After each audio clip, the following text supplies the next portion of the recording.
Good morning વિદ્યાર્થી મિત્રો, તમારું હાર્દિક સ્વાગત છે આપણી યુટ્યુબ ચેનલ એમડી એકેડમીમાં। આજે આપણે વાત કરવાના છે આજના મહત્વપૂર્ણ કરંટ અફેર વિશે। આ કરંટ અફેર ગુજરાતની બધી જ એક્ઝામ માટે મોસ્ટ ઇમ્પોર્ટન્ટ છે। તો તાજેતરમાં દર વર્ષે મિત્રો જે શૂન્ય ભેદભાવ દિવસ છે એ ક્યારે ઉજવવામાં આવે છે? તો જવાબ આવશે 1 માર્ચ। આ ઉપરાંત 1 માર્ચે મિત્રો આપણે વિશ્વ નાગરિક જે સંરક્ષણ है મિત્રો સંરક્ષણ દિવસ તરીકે પણ ઉજવીએ છીએ। તો 1 માર્ચે 2 દિવસ ઉજવીએ, એક તો શૂન્ય ભેદભાવ દિવસ અને બીજો વિશ્વ નાગરિક સંરક્ષણ દિવસ। ઓકે, તો દર વર્ષે 1 માર્ચના જે શૂન્ય ભેદભાવ દિવસ ઉજવવામાં આવે છે, જેથી સમાન અધિકારો અને ભેદભાવથી મુક્ત તમામ વ્યક્તિઓનો સમાવેશની હિમાયતી કરી શકાય છે। વર્ષ 2014માં મિત્રો જે UN એડ્સ દ્વારા શરૂ કરાયેલ આ દિવસ હાંસિયામાં ધકેલાઈ ગયેલા જે લોકો હોય મિત્રો સમુદાયો માટે ગૌરવ, સમાનતા અને કરુણતા ઉપર મહત્ત્વનો ભાર મૂકે છે। આ ઉપરાંત મિત્રો આની થીમ છે વી સ્ટેન્ડ ટુગેધર, જે HIV પ્રભાવિત અને જે વ્યાપક વૈશ્વિક સ્વાસ્થ્ય પ્રયાસોને સમર્થન આપવામાં સમુદાયના જે નેતૃત્વવાળી પહેલની ભૂમિકા ઉપર પ્રકાશ પાડે છે। મિત્રો આપણા માટે જે થીમ છે એ ઇમ્પોર્ટન્ટ છે। શું છે? વી સ્ટેન્ડ ટુગેધર। ઓકે,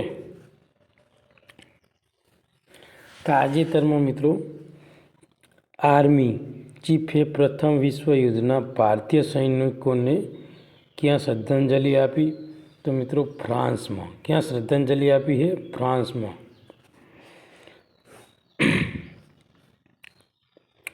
તો આપણા આર્મી ચીફ જનરલ મિત્રો ઉપેન્દ્ર ત્રિવેદી છે, તેમણે ફ્રાન્સમાં ન્યૂવે ચેપલ મેમોરિયલ પર પુષ્પાંજલિ અર્પણ કરીને જે પ્રથમ વિશ્વ યુદ્ધ દરમિયાન ભારતીય સૈનિકોના બલિદાનનું સન્માન કર્યું છે મિત્રો।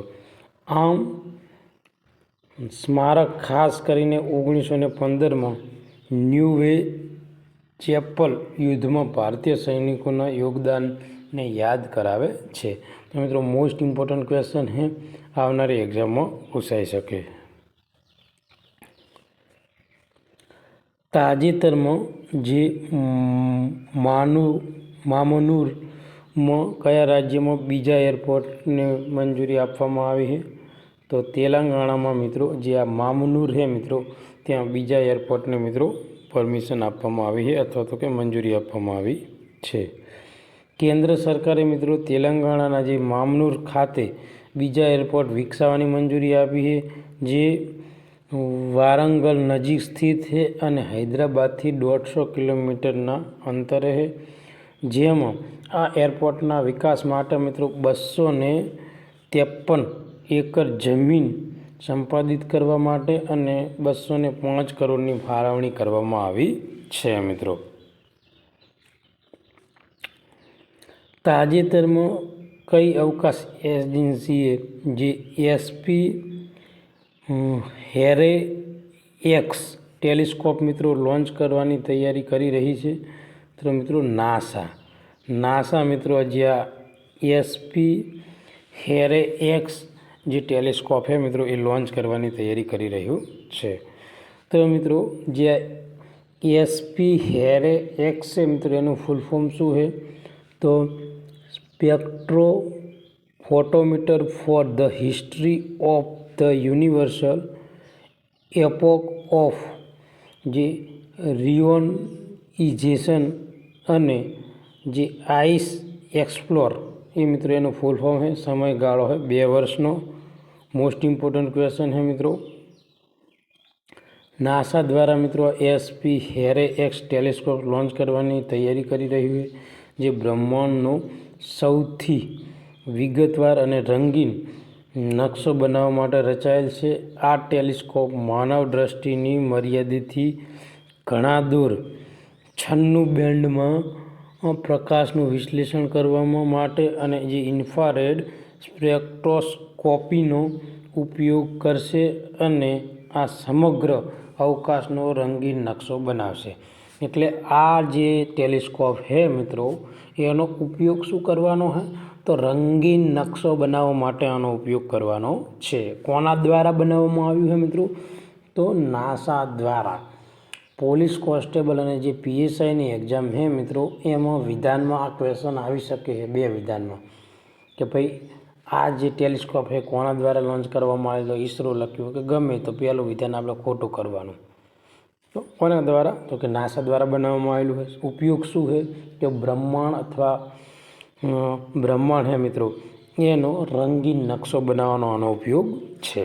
ઓકે, તો યાદ રાખજો, મોસ્ટ ઇમ્પોર્ટન્ટ ક્વેશ્ચન છે.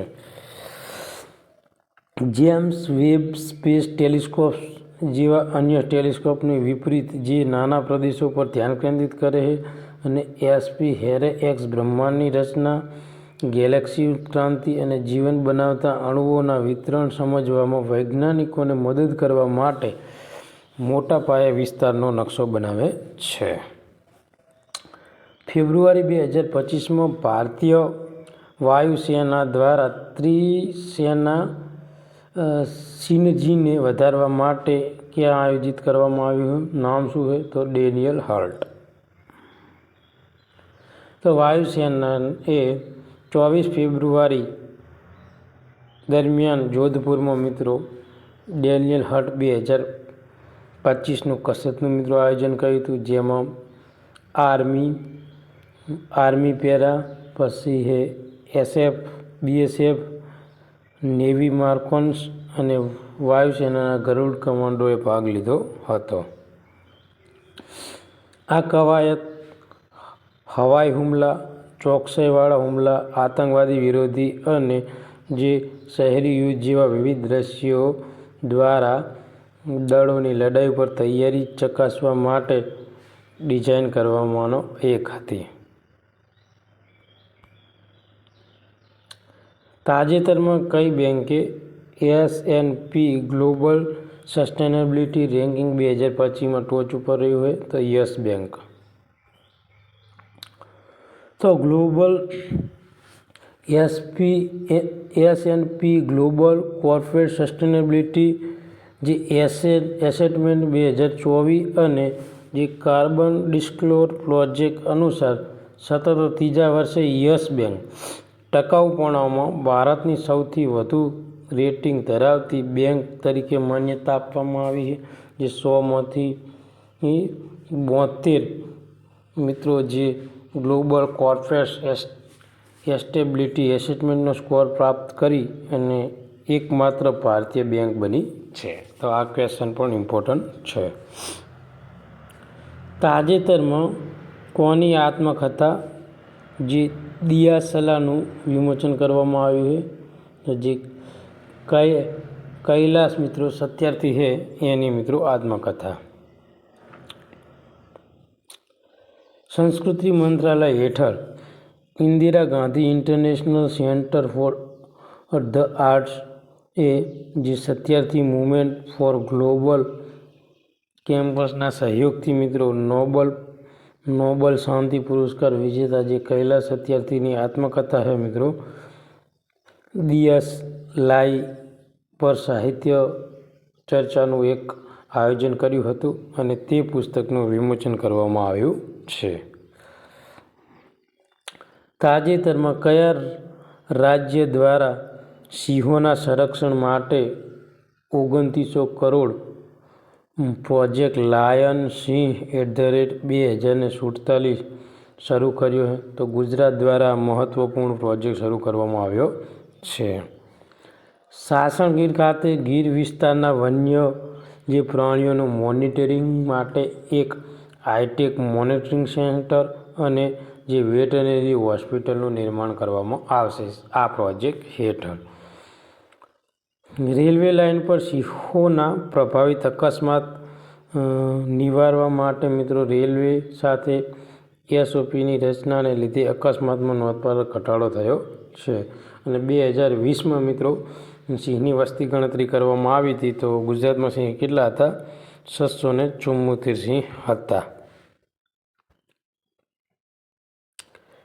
તાજેતરમાં ફેબ્રુઆરી મહિનામાં ભારતનો જીએસટી સંગ્રહ કેટલા ટકા વધીને 1.84 લાખ કરોડ થયો છે? તો 9.1%. આગળનો ક્વેશ્ચન છે કે તાજેતરમાં જે માઉન્ટ ફેન્ટેલ જ્વાળામુખી ક્યાંથી મોટા પ્રમાણમાં મિથેન ઉત્સર્જિત થઈ રહ્યું છે? તો ઇથોપિયામાંથી.